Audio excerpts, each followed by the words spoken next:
Pardon the extremely unorthodox method of how I'm going to videotape here. I'm using like two big box fans to hold it up and some card. It's a hot mess. And here's my leggies. Anyway, so the way that I would personally go about making this beak is to start with the drawing. Now, yours is pretty easy to understand. You want kind of like a simple hook and then for it to go back a little ways. So, if I could find where I put my pencil, there it is. It's hiding. All right, so if I'm doing the beak, kind of get, yours wasn't super hooked, but it did have a gentle curve. Come down and go around to the side, like that, okay? One way that I'm actually going to recommend this as well is if this is going towards the back, to make it 3D, we want a triangle that's this long in one direction, same over there, and then maybe actually curve it inwards to mesh with the curve of the head. So what I'll do with this is I'm going to just cut a single one out of this and then fold the fabric over. Because if you try to do a simple beak without that third part to help make it look a little more pyramid shaped, and you might want to also give it a little extra space for like seam allowance, and I'll explain that in a minute. But I can't remember what I was talking about. But one of my big suggestions when you're trying to match complex shapes as far as the length goes, first off, if you have something like a pipe cleaner, that's super handy because you can use it to mark different things. I don't have one on hand with me. I'm looking around to see if I have any wire. Ooh. Hey, okay, I've got a paper clip. That's not a good choice. I'm going to say that right now. Not great, but it can kind of do the job. Because you can at least, if you have a straight paper clip or like a hard wire and there's nothing else you can do, you can kind of bend it along. Okay, and then, so I've marked right here's where the curve kind of changes. And then I can move it like this. Now, if I want the beak to end about here, to be flush with this portion and then have the back one sides go to the side, I've already figured out how long that section is. And I'm just using my finger. Again, if you have something that's a simple, like a thinner wire, that's going to be a lot easier to do your measurements with because you'll be able to do way more complex shapes. All right, let's say I want it to go a little to the side. I can't remember how wide your face was. It seemed a little flat. Not in like a judgmental way, I'm just trying to think of how wide and how rounded I need the curve to be. But so this, have the front, let's say back, I was going to say neck, but that's dumb. So I've got this, I'm cutting it. Now the other thing is I'm adding a little bit of a seam allowance, just because that's good practice, number one, and number two, especially when you're going to be hand stitching this on, like is the most efficient way for where you are, you want to give it quite a bit of extra fabric. So right here, what I have is the beak. I'm going to do two of these, and then one of this one for the center. Now I have just some blue fabric kicking around, and I'm going to think about the direction I want it to stretch. You don't really want it to stretch upwards because that's not the area you're going to have trouble with. This pulling it backwards around the head is a little more efficient. So you want the stretch to go this way. And the same story with this one, you want the stretch going sideways. So it can be a little wider.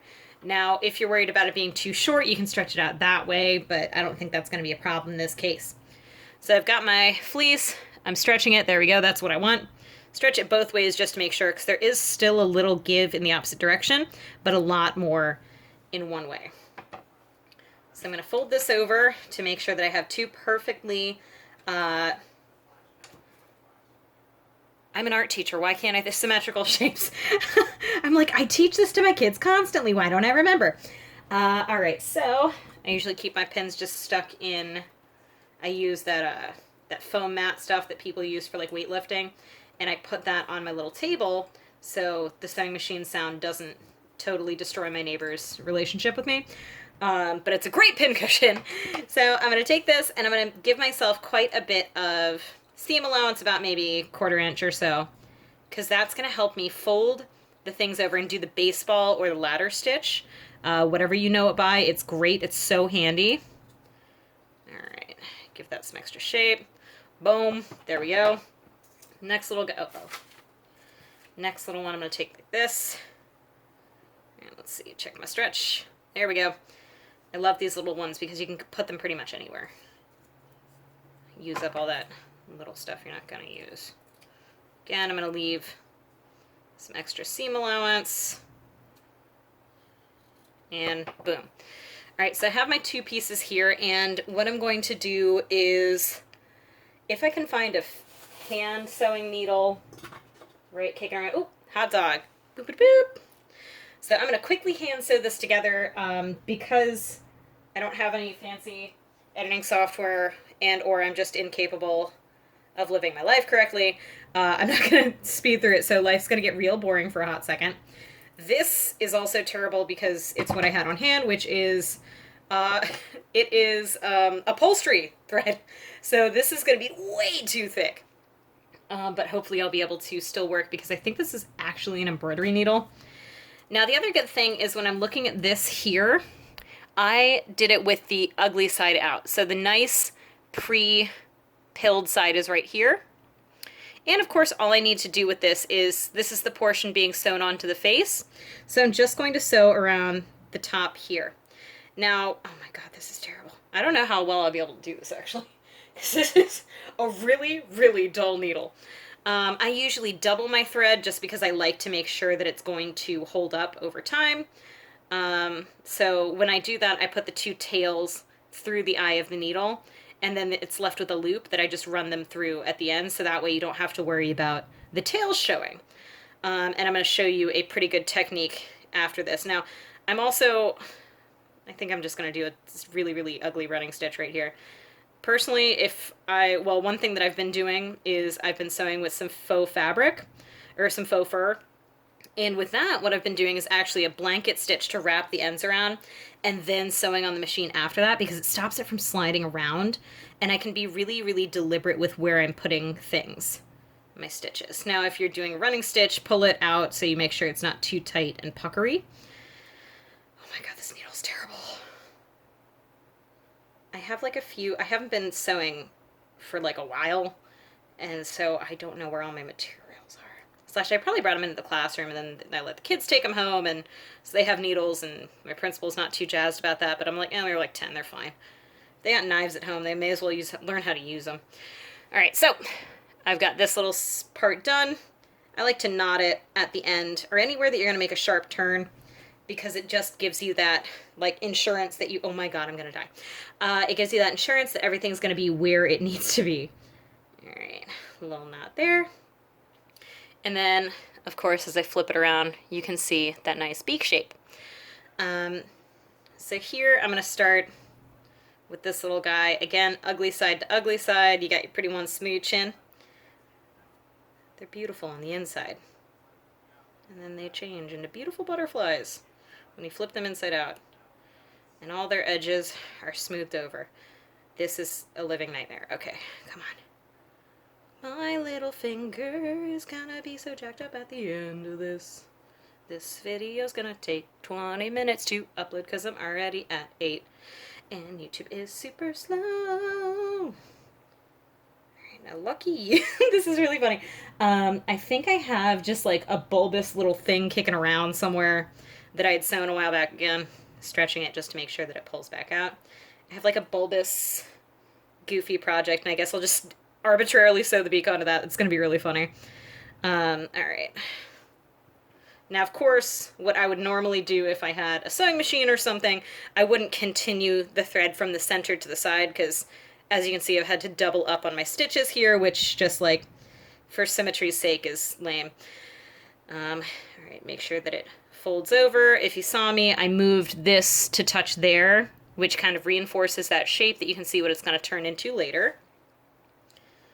Now remember, everything is going to turn out a little bit smaller because of your seam allowance going away when you flip it inside out. And that's just how things are. Alright, I'm moving this off camera real quick, but I'll keep talking so you know I'm not dead. Alright, almost done here. And then I'm like desperately looking around for a needle that makes sense. I don't think I'm going to find one. I think I took my regular hand sewing needles over to the living room, which is where I've been sewing lately and where my sewing machine is. Alrighty, here we go. Cool, make sure it's a little stretched out. And make a nice little double knot here.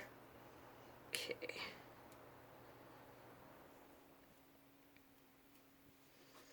Alrighty, there we go. Double knot. Snip that bad boy off, and we'll flip inside out. Ta-da! Now, again, because I hand sewed this, the beak isn't as hooked. You can also exaggerate that hook, and that will definitely help with that. But so as we can see, we have the front here, we've got the bottom, and this part is going to be sewn around like that. I actually might not show you how to sew it. Message me if you don't know how to do the hidden stitch, but essentially what you'll do is you'll fold this over, and so it's going to thin it out, right? And then you're going to do, I'm going to send you a link to the ladder stitch where you pretty much go from one side, you go down and come up, and then on the other one you go down, come up, and it ends up looking like the rungs of a ladder in between like that. And it hides everything away because this has been folded over. It stops it from fraying, or, well, since fleece doesn't fray, but it stops it from having an ugly edge, and it's going to give it a pretty good flush image.